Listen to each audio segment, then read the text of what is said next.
Hi, everybody. My name is Lary Sorensen. I'm a former Major League pitcher. I also work now for F5 Sports, the manufacturer of the Pitchlogic baseball. Check out pitchlogic.com. Today, we're going to bring you an interview with a really bright young mind in the game of baseball today, Chris Fetter, who is the pitching coach at the University of Michigan. And full transparency, that's my alma mater. I'm a Wolverines, go blue. But Chris Fetter is really going to share some useful information about how to use the analytics involved with pitching, as well as the feel of what it's like to be on the mound. This is a good one. Stay tuned. And joined today by Chris Fetter, who is the pitching coach at the University of Michigan, which happens to be my alma mater as well. So we're going to talk a little Michigan baseball. We're going to talk some professional baseball. We will talk some spinning of the baseball and how everything works on its way to home plate. Hopefully give you guys some ideas about how you can use some different technologies that are out there and also the applications to put it into play. Chris, thanks a lot for joining us. Really appreciate it this morning. Thanks, Larry. Thanks for having me. And nice to talk to another Michigan alum, especially one that has as much success as you did in the game. Well, you know what? I looked it up, and I should be a little irritated with you because you've still got all the major records going back there. That's because I had to stay for 4 years. I'd like to say that you broke my records, but that wouldn't be true. So, but you still got a bunch of them, man. All-America, 3-time All-Big Ten, 3 Big Ten championships, 4 NCAA appearances with your teams, 1st in innings pitched, 3rd in career wins, and 3rd in strikeouts. A pretty illustrious career at the University of Michigan. Well, I appreciate it. Yeah, it was a lot of fun. It was a lot of fun to play on those championship clubs, but there's a caveat there that I stayed for 4 years, played for 4 years, where all the good players went off after 3, like most of them do. So it's an honor, but at the same time, it's could have made myself a better player, I guess, too.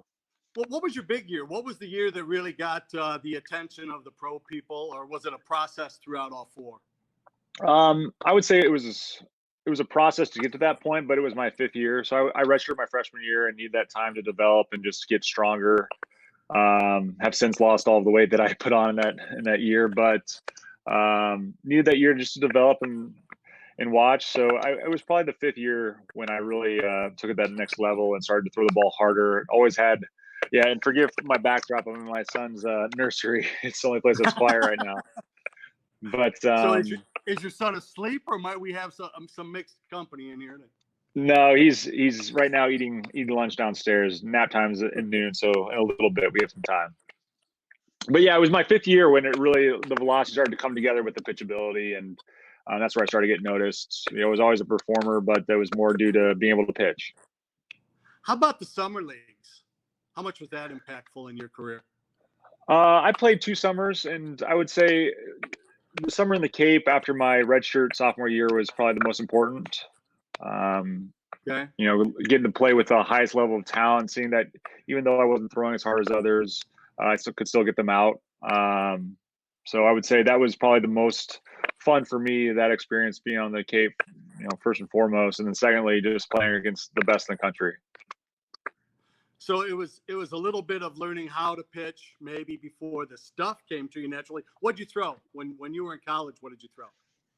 I would say my first 4 years, it was a gradual progression from, my redshirt year, I was 82, 84. When the first year I competed was probably 84, 86, and then just gained 2 to 3 miles an hour on that every year up until, I was leaving. It was 92 to 95. So. All right. And you're a big son of a gun. You're what, 6'5"-ish? I'm 6'8". 6'8". 6'8"-ish. Yeah. And so you got pretty good leverage on everything. Padres 9th round draft pick, and you played 4 years for the Padres. How did things go in the minor leagues, and what else did you develop while you were in the minor leagues? I think that the biggest thing developmental, was just being able to make those relationships with people. I think that was ultimately my career was spent more times than not on the rehab table. Had a couple of elbow surgeries, and but instead of just sulking and taking that time just to have a pity party, just ended up meeting great people that stuck their neck out for me later in my career path, and couldn't be more thankful for that time with the Padres. And you obviously put it to good use. If I read the information I looked up correctly, you started as a double-A pitching coach when you started your coaching career with the Padres?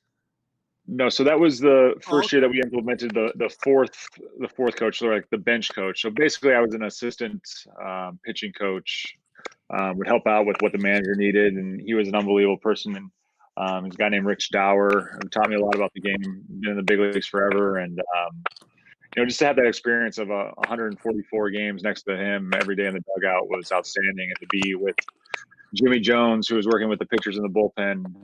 Jock Jones was our hitting coach. So just to have that experience right out of the gate, the guy who got released at spring training and changed locker rooms the same day to the coaching locker room. For them to bring me under their wing, it was an outstanding learning experience. All right. So then the Angels scouting for a few years, that followed the Padres? Yep. So got to work with another Michigan alum, Hal Morris. Sure. He was my direct superior. He was director of pro scouting, and after that year coaching with the Padres, went off to scout school. Thanks to the Padres for sending me that way. It was with the old Major League Scouting Bureau. I think they may still be around slightly, but not to the extent that they used to be. But they put on this great scout school, and then did well there, and was talking with Hal, and they had an opening as a pro scout, and got to go watch minor league and major league games for a couple years, all the way from spring training into the Dominican in November. So how did the scouting affect the teaching that you've gone on to do after you finished doing that and progressed now over to Michigan? How did you fit that in, and what kind of impact? So that's a great question. So up to that point in my life, I'd always been in the dugout, and being able to be a scout in the stands, not only just to watch it from a different perspective, write reports on thousands of players, but also listen to the people around you that have seen, the highest level of players for 30, 40 years, and just being able to really focus on having 2 ears and one mouth and listen as much as I could. Learn more sitting in the stands around the scouts than actually just watching the game. And the little intricacies that they picked up on, those hints of wisdom that you would never had if you just stayed in the dugout, I guess. So that was an invaluable experience. Not only that, but then to also say yes or no to players. When you're a pro scout, you can't live on the fence. You have to say yes, this is a guy we want to acquire, or no, we're gonna be fine holding off here. And so whether it be going out recruiting or finding guys that you want to work with when you're on the road, that's something that's very valuable now to this point as well. And it's so hard to put the exact feeling or reason or whatever you want to call it. It's so hard to find that right thing that makes you say the yes or no. I know I watch guys, and I broadcast the Wake Forest University games for the ACC network, and I watch guys, and there are just some guys that move differently, and in the Big Ten. Yep. And you watch these guys, and they're all great athletes, and they've risen to the levels that they have, and they've been drafted. But there's some guys that just move different. Right. And you can pick that up in a lot of areas. And there's talk about the necessity of scouts and the potential of them going away with all of the metrics we have now available at our disposal. But there's something to be said for finding those guys that turn on when the lights come on, and digging into what makes the players tick, seeing how they go about their pre-game routines, their BPs, just that avenue of the makeup that you just can't get from a computer screen or watching the games online. Well, that's another thing that I tell the young guys that come in here all the time is just assume you're being watched every second, that you're on the field, and a lot of times off the field. I know scouts came and saw my son when he was at Michigan State University and came and watched him play basketball in the wintertime to see how he reacted after he missed a shot. Did he hustle back? Did he stay in pout? How do you handle that and handle every minute of it? Yep, and that's exactly why we just don't recruit from showcases. We like to go off and see guys in game action and see how they respond to the different failures that are going to come along in this game of failure that we play and that we coach. So yeah, it's invaluable, the amount that you can get from just watching guys handle different areas of the game and seeing how they respond to them and determine their makeup. Handle people on their way out of the stadium. No question. How do you do all that kind of stuff? You mentioned a minute ago about the game time stuff, and we're going to talk a lot about analytics in just a little bit. But it's one thing to throw 95, and the expression I sometimes use in the broadcast is it was 95 all the way to the backstop. It's another thing to throw 95 knee-high black with bases loaded on a 3-2 pitch. Correct. 100%. How do you find And that in the guy? that's where I think everyone's pumping velocity, and it's becoming something that kids are striving to achieve high levels of velo at a young age, and they're losing the ability to pitch. And that's where I think a lot of the guys that we've found that had the most success where they were pitchers first, and they kind of grew into the body, got stronger, the velocity came, the stuff came. But the ability to pitch is, I believe, a lot harder to teach than developing velocity.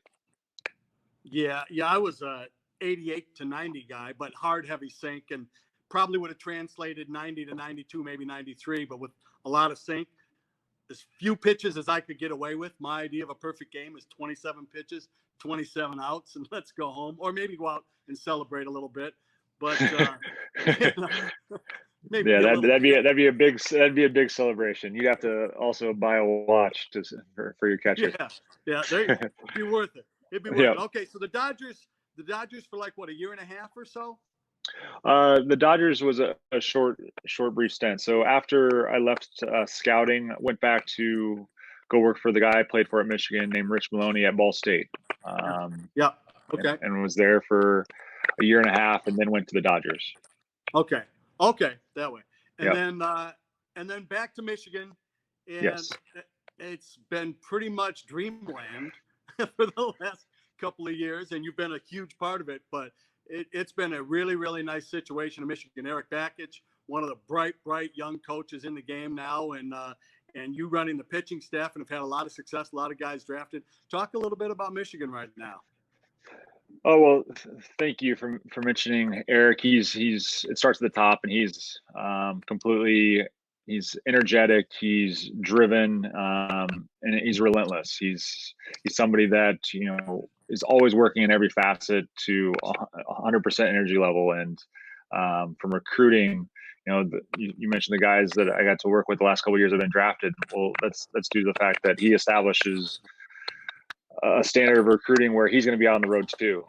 And so, I'm fortunate to work with guys that they brought in. They've done a great job. Coach Schnabel, the recruiting coordinator has been outstanding. Coach Kenny, the pitching coach before me, who's now at Georgia, is doing a great job at Georgia. They brought in great pitchers, and I've just been so fortunate to work with not only good pitchers, but great kids, and kids that wanted to listen and learn. And they accepted me from day one, and still trying to earn their trust as the new coach that didn't recruit them. So fortunately to get some guys that I've recruited come in here in the next couple of classes, make that initial relationship building easier. But just so fortunate to be a part of this group at Michigan. And it starts with the head coach who works his tail off daily. Yeah, and I'm quite a bit prejudiced in this situation, but I think Michigan combines it about as well athletically and academically as any place in the country. But we won't get into a Michigan commercial. Sounds good. Even though we could. We could, but I appreciate that, Larry. We don't have to be too big of homers here. It's been fun getting to establish a little bit of a relationship with you, and quite honestly, it's drawn me back into the university, which is a lot of fun. I was at the Diamondbacks camp this spring and ran into Tommy Henry, and made the mistake of asking him about you, and ended up being late for lunch because I asked him about you, and he couldn't stop going on for a while. Well, Tommy's a great kid, a good leader by example, and did everything we asked. And you love it as a coach when the guys that are so disciplined in every aspect of their life, it works out for them. And we just wish Tommy the best on his path. It's unfortunate he didn't get to play this year, but just an outstanding human being. Well, it'll be a lot of fun for him going forward in the future. Okay, so now we're in and no baseball right now. What are you doing as the Michigan pitching coach right now, Chris Fetter? Right now, it's kind of an uncharted territory. This would be this week that everyone gets to Omaha.